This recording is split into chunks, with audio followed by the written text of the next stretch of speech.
Alors, prêt pour le TTMC de la semaine, tu te mets combien? Et cette fois-ci, j'y vais pour vous, amis français. Donc, tu te mets combien en expression de France? C'est la question de la semaine. Donc, comme à l'habitude, 10 questions. Vous prenez une feuille et un papier, vous répondez ça donc dans l'ordre. La première question, 1 point. La 10e question vaut 10. Ça fera un total de 55 points. Je lis une fois toutes les questions, je vous laisse le temps de répondre. Je relis les questions avec les réponses et là, on compare notre pointage. Alors, bonne chance à tous. Il y en a qui vont en avoir besoin plus que d'autres. Alors, tu te mets combien en expression de France? Alors, pour 1 point, l'expression « putain de merde » vient-elle de la France? Vrai ou faux? L'expression « putain de merde » vient-elle de la France? Vrai ou faux?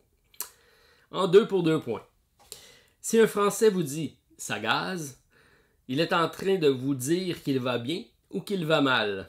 Alors, si un Français vous dit « ça gaze », il est en train de vous dire qu'il va bien ou qu'il va mal pour 2 points. En 3 pour 3 points. Si dîner...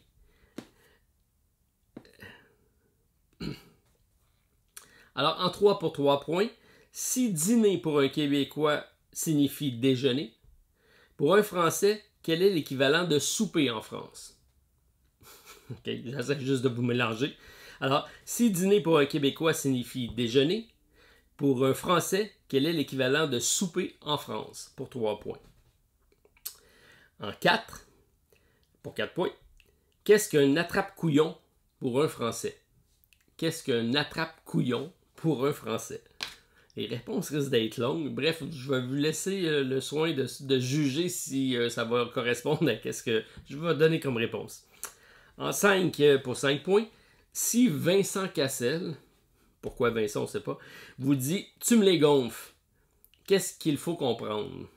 Si Vincent Cassel vous dit « tu me les gonfles », qu'est-ce qu'il faut comprendre? C'était pour 5 points.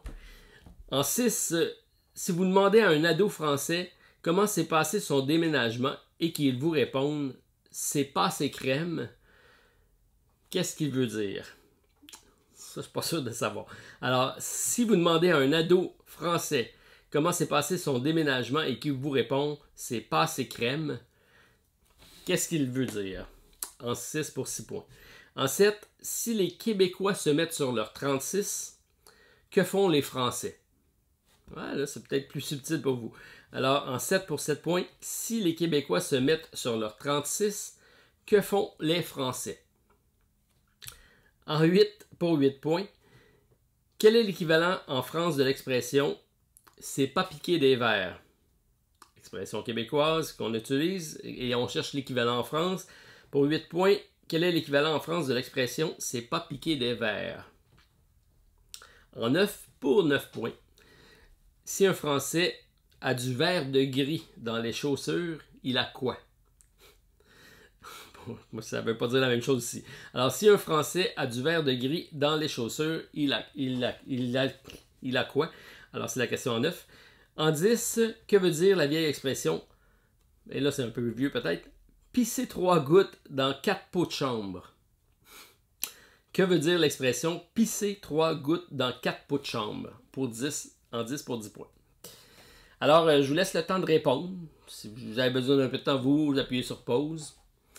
Mais sinon, on poursuit avec les réponses. Alors, en 1 pour 1 point, l'expression « putain de merde » vient-elle de la France? La réponse est bien évidemment oui.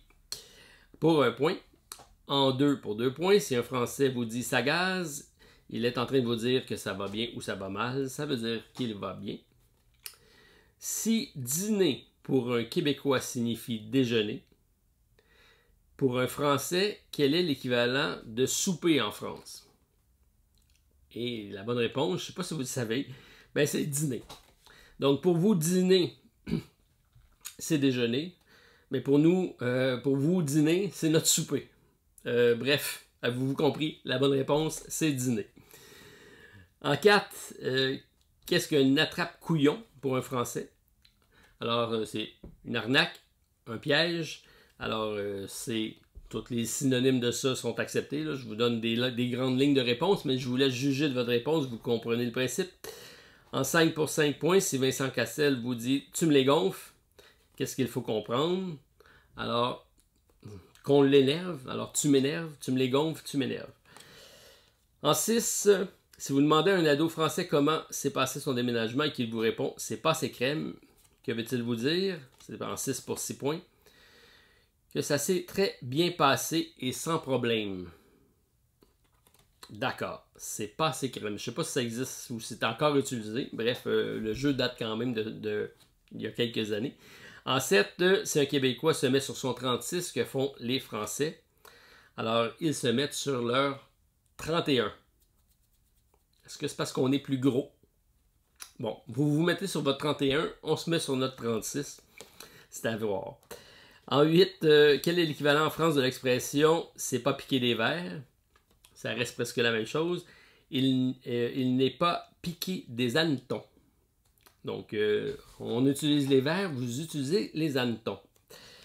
En 9, si un Français a du vert de gris dans les chaussures, il a quoi? Ben, il a froid aux pieds.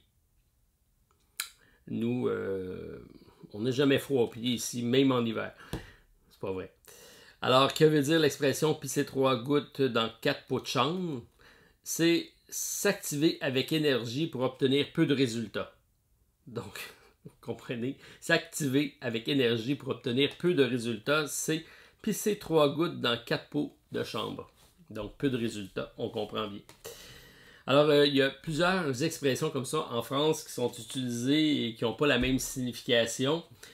Je me rappelle encore un voyage que j'ai fait en France et j'avais des amis avec moi qui étaient français. Et là, je disais, on s'en allait dans le métro et je disais, ben attendez, je peux pas y aller, faut que j'aille chercher, avant de prendre le métro, il faut que j'aille chercher ma passe. Et là, eux disent que j'ai besoin d'une passe. Ça n'avait pas tout à fait la même signification pour nous. Nous, c'est un laissez-passer. Vous, ben, vous savez sûrement de quoi je parle. Alors, ça en a fait rire plusieurs. Alors, comme ça, ben, on a la même langue, mais des significations des fois très différentes d'une langue à l'autre. Alors, ben, c'était mon spécial « Tu te mets combien » en expression de France. Sûrement des très bons scores cette semaine. J'ai hâte de vous lire, donc peut-être des notes parfaites. Alors, c'est à voir. Ben, j'attends de vous lire. On commande ça, puis on se revoit la semaine prochaine. Bon week-end à tous. Bye.